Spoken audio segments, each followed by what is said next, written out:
What's up guys, back with another video. Today's video is part 2 of the Apple iWatch, what we can expect so far. Now I personally absolutely love Apple products, so I'm very much looking forward to the Apple iWatch release. Now the Apple iWatch is scheduled to be released sometime in 2014. Now in my opinion, there's 4 things that Apple needs to accomplish before releasing their first generation Apple iWatch. And the first off being design.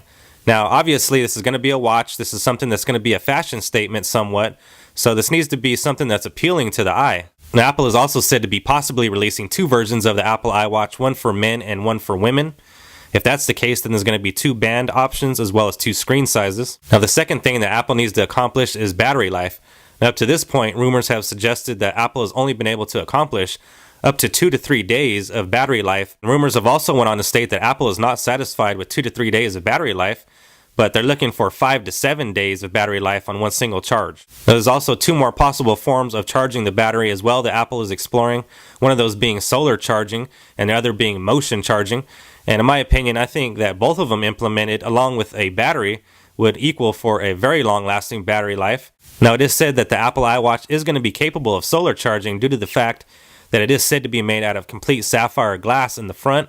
And motion-based charging is definitely an option for them as well. And up to this point, motion-based charging is found in more higher-end watches such as Bulova and Movado. Now, in my opinion, I think solar charging is somewhat of a bad idea when it comes to a tablet and a smartphone.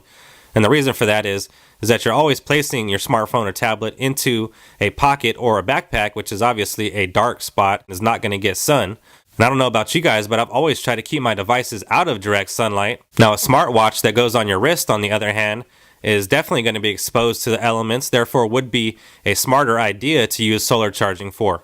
And number 3, Apple needs to convince us that this is something that we want, or better yet, this is something that we need. And in my opinion, since Apple's adding this whole new category of smartwatch to their ecosystem, I think they're definitely going to have to emphasize on how much we need it. And in my opinion, they're going to have to do that in a way that is similar to the way they did it with the iPhone, the iPod, as well as the iPad. So I think with that much enthusiasm, if they can show us that this is something that's going to enrich our lives rather than just something that we're going to place on our wrist and spend a couple more $100 on. Once again, key features are going to have to be emphasized on, such as Siri, how well it is integrated into the smartwatch itself. Now, a whole nother element of the Apple iWatch that people haven't really talked about yet is that Apple could possibly release an Apple iWatch app store, which in my opinion, I think they're really going to, because there's going to be separate apps for the iWatch. So this is going to be a whole new category in app making for developers. And it's going to be interesting to see how Apple implements the smartwatch apps into the Apple App Store. And the 4th thing is the price.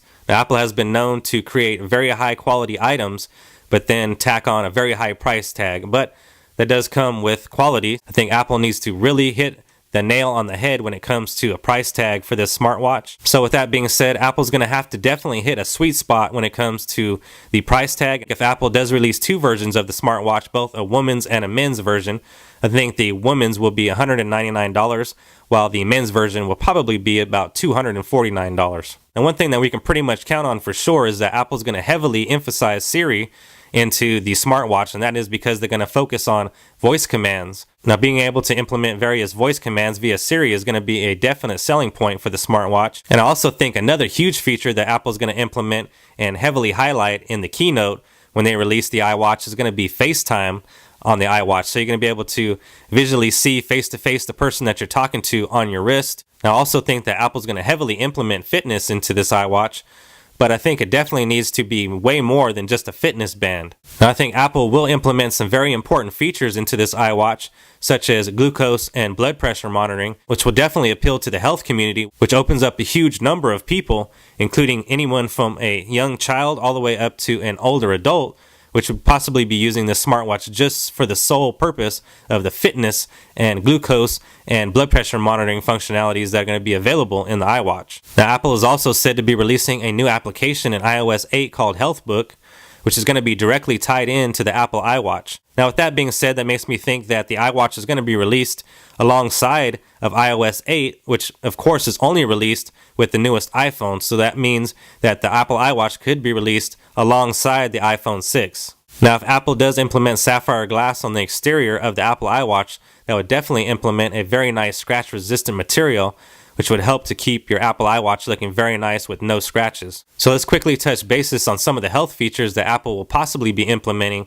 into the iWatch. Now, this particular category has already been bombarded with health and fitness bands and wearable fitness technology monitors. So Apple will definitely have to release the next big thing when it comes to fitness. Now, one way that Apple could take a huge leap into the health industry is by making their devices MFI capable. And what that would do is it would offer up the ability for your smartwatch to connect with the devices that are in the hospital, and therefore allow you to record the information that's being taken. So for instance, your temperature, when it's being taken, you can track that on your smartwatch. So basically, in return, the MFI devices will send all the statistics of your health over to your smartwatch. Therefore, you can monitor it each time that you come to the doctor, each time you have to go to the hospital. Now, another way that can heavily be implemented into the health industry is that if something happens to you, let's say you're an older person or you're unconscious and you can't actually give them any information about you, they can act very quickly by scanning your iWatch and find out all the information health-wise that has to do with you particularly as an individual. Now, when it comes to you being able to track your health statistics,